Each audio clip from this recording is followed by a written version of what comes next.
அடுத்து எழுதிக்க. இதை விடவும் இம்பார்ட்டண்டான டாபிக் சென்ட்ரிபெடல் ஆக்சலரேஷன். இதை விடவும் ரொம்ப ரொம்ப முக்கியமான topic centripetal acceleration.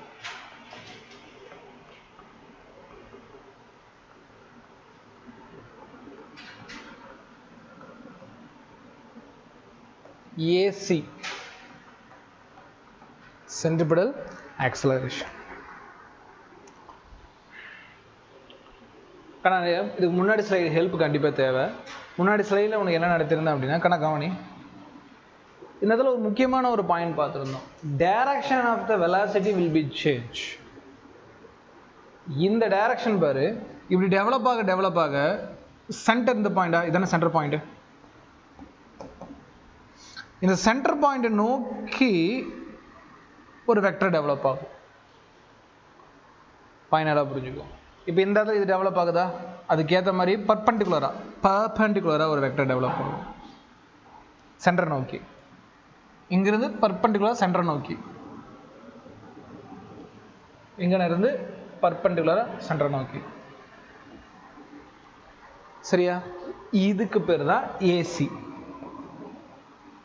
Centripetal acceleration. மைய நோக்கு முடுக்கம். சரி, மையத்தை நோக்கி இருக்கும்.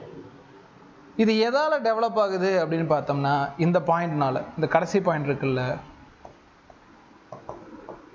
this cause AC. சென்ட்ரிபெடல் ஆக்சலரேஷனை கிரியேட் பண்ணக்கூடியது direction of the velocity change ஆகிறது தான். இது இந்த பக்கம் போக இது சென்டர் நோக்கி ஒரு வெக்டர் டெவலப் ஆகும். ஒருவேளை வெலாசிட்டியோட டைரக்ஷன் சேஞ்ச் ஆகலாம், உனக்கு என்ன கிடையாது, சென்ட்ரிபெடல் ஆக்சலரேஷன் கிடையாது. அதனால தான் ஸ்ட்ரெயிட் லைனில் போனால் உனக்கு இந்த சென்ட்ரிபெடல் ஆக்சலரேஷன் கிடைக்காது. பாயிண்ட் நல்லா புரிஞ்சுக்கோ. இந்த காரு நேராக போயிட்டே இருக்கு அப்படின்னா உனக்கு என்ன கிடையாது, சென்ட்ரிபெடல் ஆக்சலரேஷன் கிடையாது. நல்லா கவனி, இது ரொம்ப முக்கியமான டாபிக். டே டு லைஃப்பில் எல்லா இடத்துலையுமே யூஸ் ஆகக்கூடிய கான்செப்ட். இதில் என்ன சார் அட்வான்டேஜ் இருக்குன்னா, இந்த வெக்டார் ஒரு வேளை கிரியேட் ஆகலை அப்படின்னா இந்த பஸ் வந்து இந்த மாதிரி பாத்துல சுத்தாது. அதான் ஞாபகம் வச்சுக்கோ. ஏன்னா ஒரு எக்ஸாம்பிள் தரேன். F1 ரேஸ் எல்லாம் வந்து பார்த்தீங்கன்னா பார்த்துருப்பேன் இல்லையா? அந்த மாதிரி ரேசிங் கிரவுண்ட்லலாம் பார்த்துருப்பேன். பைக் ரேஸு, கார் ரேஸ் எல்லாம் வந்து இந்த மாதிரி ஒரு டர்ன் அடித்து வெளியே வரும். அந்த மாதிரிலாம் இப்படி பார்த்துருக்கோம், வளைச்சி தான் கொடுத்துருப்பாங்க. அதுதான் ரேசிங்கான பாயிண்டே.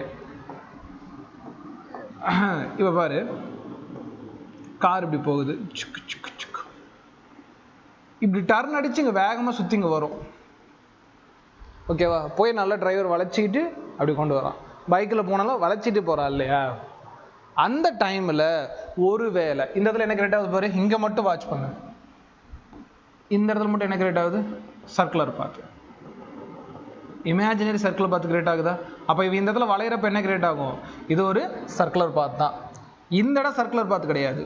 வளையிறப்ப என்ன கிரியேட் ஆகும், circular path. Again straight line போய்ட்டு சர்க்குலர் பாத் கிடையாது, விட்டுரு. இந்த வளையிற இடத்துல என்ன கிரியேட் ஆகும்னா சர்க்குலர் பாத் கிரியேட் ஆகும். சரி சார், கிரியேட் ஆகட்டும்.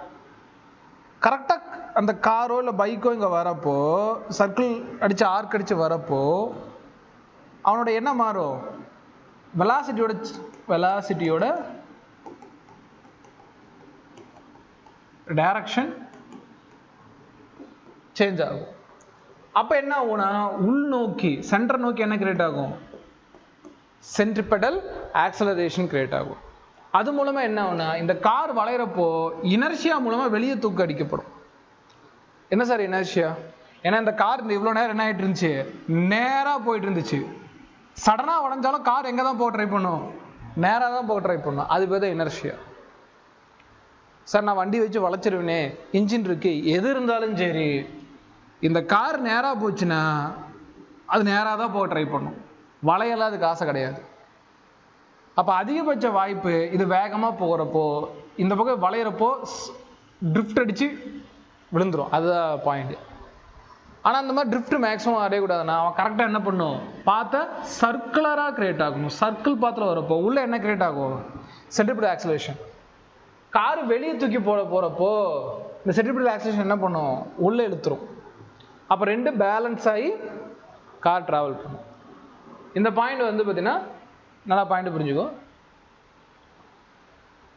இந்த சென்ட்ரிபெடல் ஆக்சலரேஷன் கிரியேட் ஆகுது இல்லையா, இதுக்கு ஆப்போசிட்ல ஒன்று கிரியேட் ஆகுது இல்லையா, அந்த காரை தூக்கி வெளியே போட்டுருன்னு சொல்றோம் இல்லையா, அதுக்கு பேரு சென்ட்ரிஃபியூகல் ஃபோர்ஸ் இல்லை சென்ட்ரிஃபியூகல் ஆக்சலரேஷன்.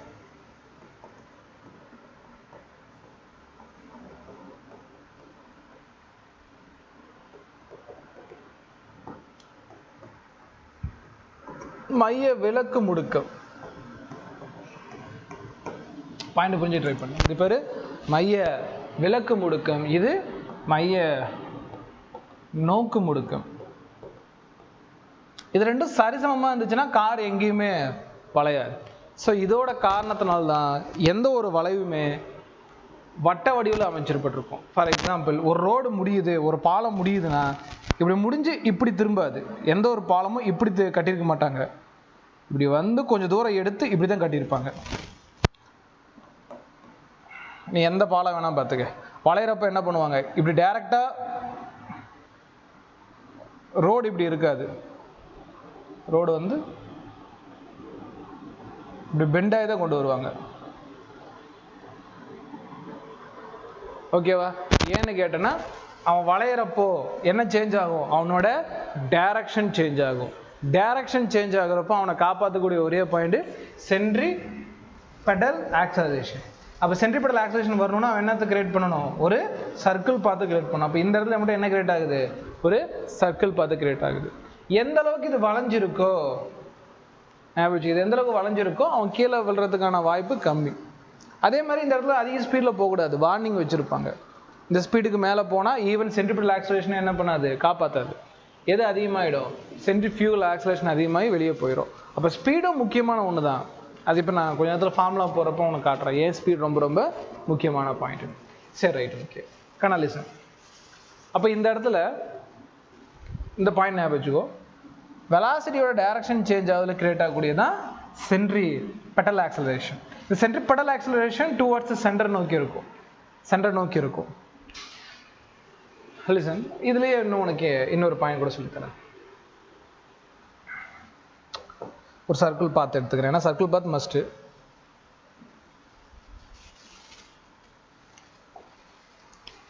சர்க்கிள் இப்படி இல்லை, சர்க்கிள் வந்து இப்படி இல்லை, இப்படி வளையமா இருக்கு, இந்த மாதிரி வளையமா இருக்கு.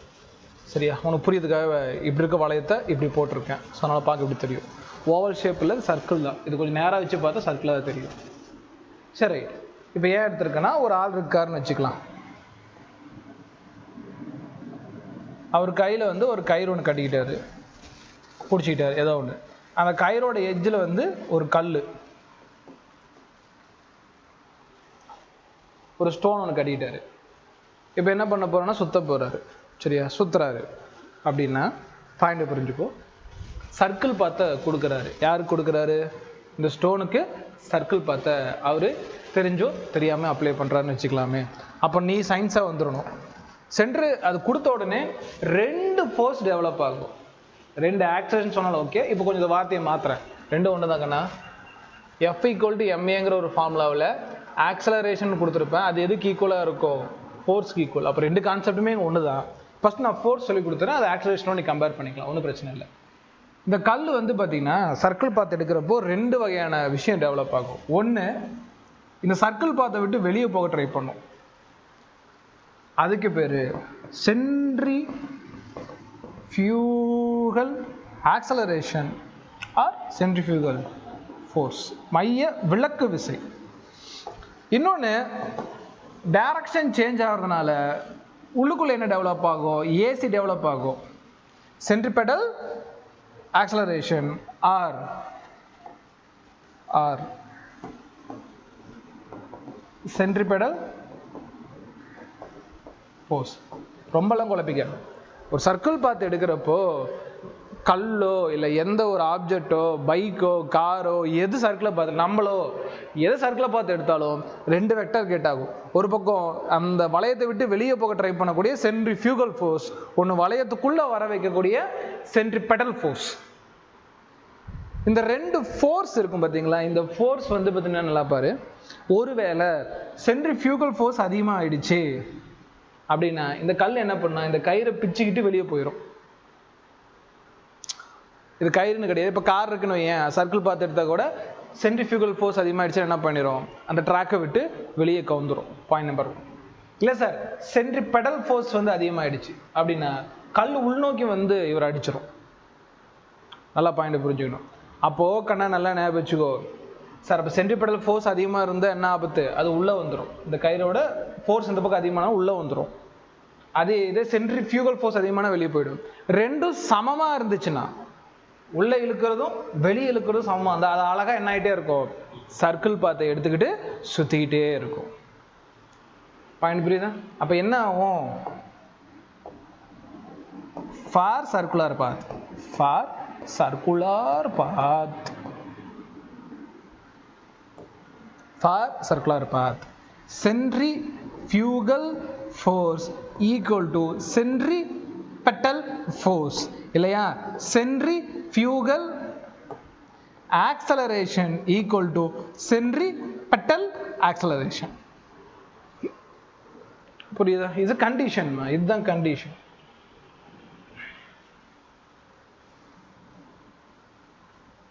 இந்த கண்டிஷன் எப்பயுமே ஞாபகம் வச்சுக்கணும். இந்த ரெண்டு இது வந்து பார்த்தீங்கன்னா ஈக்குவலாக இருந்த பட்சத்தில் எனக்கு என்ன ஆகும், அந்த பாத் வந்து மெயின்டைன் ஆகும். இப்போ உனக்கு பாயிண்ட் இங்கே புரிஞ்சுக்கோ.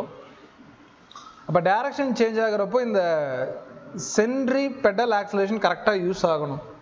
அதே மாதிரி சென்ட்ரிஃபியூகல் ஆக்சலரேஷனும் கரெக்டாக யூஸ் ஆகணும். அப்படி யூஸ் ஆச்சுன்னா எந்த வகையான பிரச்சனையும் இல்லாமல் இங்கே ட்ராவல் ஆகி வந்துடுவார். இதுக்கு ரெண்டு விஷயம் நமக்கு தேவை. ஓகேவா? அது ஃபார்முலாவே உனக்கு சொல்லித்தரேன். பிஃபோர் தட் இது டயக்ராம் மட்டும் போட்டுக்கோ.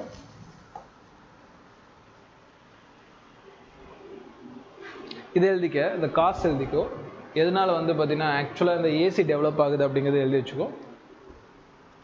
அண்ட் அந்த டயக்ராம் போட்டுக்கோ. அவ்வளோதான்.